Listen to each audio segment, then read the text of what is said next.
السلام عليكم، ازي حضراتكم عاملين ايه؟ فيديو جديد مع بعض، فيديوهات ازاي تشطب شقتك مع سلسلتنا ما تقلدش الأجانب. ال- الموضوع طبعا برضه بيتكرر كتير وبدأ يتفشى. وزي ما متعودين مع بعض إن احنا بنفهم ديكور، بنفهم هندسة، بنفهم تشطيب، ما بنحفظش ونقلد وخلاص.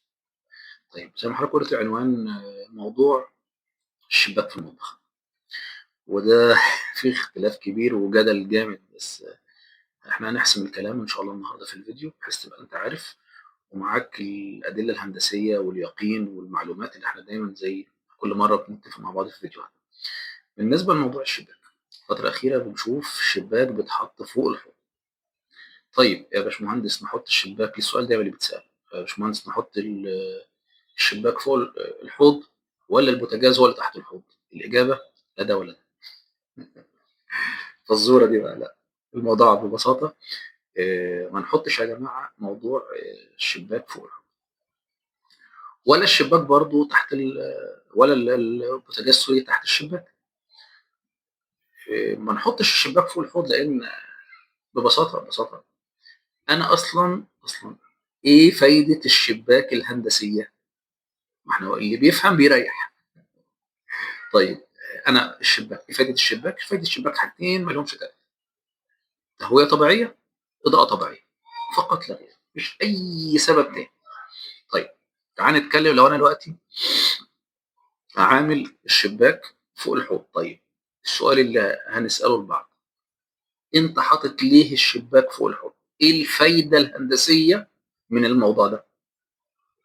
ولا حاجه، حرفيا ولا حاجه. تعال انت في عماره، اديكم مثال بسيط: عماره 20 دور، وشقه حضرتك في الدور الثاني. الشقه المطبخ على منور، طب هل هيجي لك هواء؟ مفيش هواء، الموضوع متقفل، العماره عمارتين مع بعض متقفلين على منور وشكرا كده، مفيش تهويه. طيب في اضاءه؟ لا مفيش اضاءه، انت حضرتك حرفيا جوه تابوت فرعوني، مفيش اضاءه. فانت مبدا انك تقول هدخل المطبخ اضاءه طبيعيه مش موجود، تهويه طبيعيه مش موجوده. طب حطوا ليه في النص؟ والله انا شفت الاجانب بيعملوا كده فبقلد. في اخر الفيديو هنقول ايه الحالات اللي بنعمل فيها الموضوع ده، وليه الاجانب بيعملوا كده، وليه ما ينفعش عندنا في مصر نعمل كده الا في نفس الحالات اللي عندهم. طيب انا دلوقتي علشان اقول الشباك هحطه، طيب ليه البوتاجاز بقى ما احطوش تحت الشباك؟ لان نفس المشكله، ما فيش حاجه اسمها يا جماعه مصدر زيوت وابخره محمله بزيوت تتحط تحت الشباك. هتكون النتيجه الطبيعيه الشباك هيتبهدل زيت. طيب انت حيرتنا يا باشمهندس، طيب احنا لا نحط الثلاجه بقى تحت الشباك بقى ولا نعمل ايه؟ لا يا جماعه ببساطه، يعني انا في كل شغلي، مش في معظمه بس، انا في كل شغلي اول ما بدخل المطبخ بحدد مكان المنور. الحيطه بتاعه المنور هي نفسها حيطه البوتاجاز، نفس الكلام اللي قلناه في الفيديو اللي فات بتاع مشاكل المنور والشاور اللي هيتحط مكان التواليت والشباك والكلام اللي اتكلمنا فيه. ده برضو نفس المشكله بحذافيرها. لازم الدخان اللي خارج والحراره اللي خارجه من البوتاجاز لازم تكون في اقرب مكان للصرف عشان سرعه التخلص من الابخره والغازات والحراره. طيب انا دلوقتي يبقى اذا احنا متفقين هنحط البوتاجاز في حيطه المنور. طب والشباك يا هندسه؟ الشباك يا حبيبي، الشباك هتنقله في طرف الحيطه خالص، طرف الحيطه خالص. لو المكان فيه مصدر اضاءه، الضوء هيخش فيه. من خصائص الضوء يا جماعه، زي ما درسنا في الفيزياء يعني، انكسار الضوء، انعكاس الضوء، حيود الضوء. فمن خلال الانعكاس والحيود الاضاءه تخش المطبخ ده لو اصلا انت على مكان فيه اضاءه. تمام. تاني حاجه يا جماعه والمهم في الموضوع، نفس مشكله الحمام اللي اتكلمنا فيه برضه في الشاور. نظريتك ايه انك تحط شباك في نص سنتر المطبخ؟ ده مصيبه تانية، نفس كوبي من مشكله الشاور اللي اتكلمنا فيها. ان الموضوع يا جماعه ستات بقى طبعا هم هيفهموا كلامي اكتر. في الصيف وفي الحر وكمان مع حراره الطبيخ طبعا بيلبسوا هدوم خفيفه. مش هتخش جوه لابسه لبس خروج، يعني مش لابسه عبايه وداخله تطبخ. طب حضرتك دلوقتي لما تحط لي شباك في سنتر المطبخ، خير؟ نفس اللي قلناه في الفيديو اللي فات هنقوله في الفيديو ده. يا راجل خليك راجل، ما ينفعش غير يا اخي على اهل بيتك، ما ينفعش. يبقى اللي على الشباك بتاع المطبخ المقابل اللي على بعد ما فيش 5 6 متر، كاشف الشقه عندك، كاشف المطبخ وكاشف مين اللي قاعد جوه ومين اللي بيطبخ فدي مصيبه طبعا. انا ما اعرفش احنا ليه بنعمل الموضوع. والله العظيم انا ما لاقي سبب هندسي ولا سبب علمي، ما فيش الكلام. انا مش لاقي سبب للموضوع. طيب تعال نشوف مشكله ثانيه. انا دلوقتي لما هعمل حاجه زي كده وهحط البوتاجاز في حته ثانيه بقى جوه، طب انا عايز اصرف، هصرف ازاي بقى الدخان اللي طالع من البوتاجاز؟ انا كنت وانا بصرف بحط هود، زي ما هنتكلم في الفيديو برضه، ليه هود وليه مش فلتر وايه افضل وايه انسب. فبحط هود وبيطلع باك تو باك صرف على طول على المنور، شكرا شكرا على طول. فالابخره اللي طالعه اول باول بتتصرف بتتصرف بتتصرف، فبالتالي مفيش ابخره جوه المطبخ، مفيش دخان جوه المطبخ، مفيش زيوت جوه المطبخ، مفيش حراره جوه المطبخ، لان كل ده مصدره البوتاجاز. طيب تعالى انت بقى تقول لي البوتاجاز في نص المطبخ، ايه اللي هيحصل؟ طول مسار طول مسار الصرف هيبطئ عمليه الصرف. طيب انا عشان الاصرف هعمل ايه؟ طب انا بعيد عن المنور هضطر اجيب فليكسبل السيلفر اللي هو انا بسميه الاناكوندا. اجيب اناكوندا كده وامشيها بقى عشان تطلع بره. فهمشيها اما تمشي فوق دولاب المطبخ، او لو انا عامل دولاب المطبخ لغايه السقف هضطر ان اخد 10 سم او 12 سم على الاقل من السعه التخزينيه العلويه لدولاب المطبخ عشان اعرف امشي الماسوره. يا اما هعمل فيلم تاني ان هطلع الماسوره الفليكسبل جوه الجبسون بورد وتمشي، فبالتالي هضطر ان اسقط الجبسون بورد مسافه اكبر علشان اقدر اعمل الفليكسبل بتاعي. ليه كل ده؟ ليه؟ ليه؟ وبعد كده بنرجع نشتكي، لا طب المطبخ، طب الحراره، طب يا جماعه يا جماعه الله يبارك في اعماركم وحياتكم يا رب. يا جماعه نفكر شويه. ليه انا هعمل ليه؟ طيب ايه الصح؟ الصح يا جماعه البوتاجاز هيركب في حته المنور باك تو باك، فوقه هود مش شباك، الشباك على طرف الحيطه خالص، تمام. هيكون في المطبخ 3 مصادر لشفط الابخره والحراره. الهود نفسه، هحط كمان شفاط في الشباك، ثالث حاجه هحط شفاط في الجبسون بورد علشان قدر الامكان اشفط الكلام ده. طيب انا عندي مشكله ساعات بتقابلني كمان لما بلاقي بقى الانيل واللي بيهبلني اكتر لما يبقى اوبن كيتشن.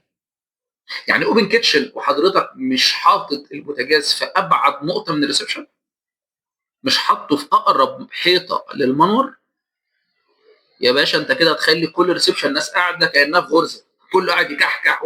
لو المدام عندك بس تحمر بطاطس عشان تقدم لهم، شكرا. لو بتعمل شويه كبده ولا بتعمل اي حاجه من الحاجات اللي بتطلع دخان ده، يا جماعه نفكر، احنا في علم الديكور بنفكر اللي يريح العميل مش اللي يرضيه. مش نعمل مشكله وبعد كده نرجع نفكر في حلها بمشكله ثانيه زي ما اتكلمنا في الفيديو اللي فات. فاذا الموضوع باختصار، هنحط البوتاجاز في الحيطه بتاعت المنور، هنحط الشباك في طرف الحيطه، تمام. عندي 3 مصادر للشفط بحيث يبقى المكان ما فيهوش الموضوع. طيب امتى بقى انا اعمل الموضوع ده، او ليه الاجانب بيعملوه؟ يا جماعه الاجانب معظم الناس بره بيوتهم بتكون فيلا، بيت بجاردن وهكذا. فطبيعي جدا بيعملوا الموضوع ده ليه؟ ما اللي بيفهم بيريح. ليه بيعملوا كده؟ بيعملوا كده علشان الام وهي قاعده بتطبخ تبقى الشباك بتبص منه على اولادها وهم بيلعبوا في الجنينه، فتبقى عمليه المراقبه الابويه موجوده اثناء عمليه الطبخ. كمان هي مش هتبقى مجروحه اصلا، وان كان عندهم طبعا مش فارقه. بس عندنا لو احنا عايزين نعمله في الدول العربيه، واحد عنده اوبن اريا، عنده بيت وبعد البيت في جاردن اماكن بعيد مش مجروح، مفيش مشكله. طبعا ده بيرجع للشخص اللي عارف طبيعه المكان وطبيعه الظروف بتاعته. الناس اللي بتقول مره، والله مره حصل معايا الموقف. كنت بعمل ديزاين في شقه يعني وكده، فصاحب الشقه جاب شركه مطابخ تبعه. فانا بالنسبه لي بقى يعني الموضوع ما بدقاش فيه أوي. طب اوكي، هات ما دام انت مرتاح معاهم اوكي. فدخلت، يعني المهندس كان مهندس صغير لسه متخرج، فللاسف كان يعني ربنا يعلمنا جميعا يعني. فهو بيبقى حافظ واحد اتنين تلاته وبدأ ان وجدنا اباءنا على امه وان على اثارهم مقتدون. ف... فانا كنت عامل السيستم اللي بقول لحضراتكم عليه. فكان المطبخ مستطيل، فحطيت في الاول الثلاجه، بعدها بشويه الحوض، وفي حته المنور كان البوتاجاز. فبقول له تعمل كذا، فقال لي يا باشمهندس لا انت كنت حطيت ال البتاع ده الحوض في الحيطه دي، وكنا فتحنا شباك فوقه وبتاع. فانا سكت فضلت سامع له يعني. فقلت له ليه يا باشمهندس، ايه وجهه نظر حضرتك؟ قال لي علشان الهواء ما يطفيش البوتاجاز. قلت له هواء ما يطفيش البوتاجاز؟ شقه في الدور الثالث في عماره 10 ادوار. لقيت صاحب الشقه مضحك، قال لي يا باشمهندس خلاص، ما قلت له طب ممكن اطلب منك طلب؟ قال لي اتفضل. قلت له ممكن تنافس على الوضع اللي موجود، انت جاي واحنا بلطنا خلاص، فعشان ما نجادلش الله يبارك لك اشتغل. فطبعا يعني الواحد، فلما الواحد بيتجادل مع حد او كده، او انا ما عنديش مشكله ان اتكلم واتناقش طبعا، لان انا عايز الاحسن سواء ليا كمعلومات او لغيري، بحيث الذوق العام يرتقي. فلما لقيت بيتكلم كده فبقول له طب ايه السبب؟ فبيقول لي رد غريب، فبيقول لي عشان الرياح ما تطفيش النار بتاعت البوتاجاز. رياح يعني؟ رياح ايه اللي في الدور ثالث في شقه 10 دور؟ فين الرياح؟ فين الرياح وانا على البحر؟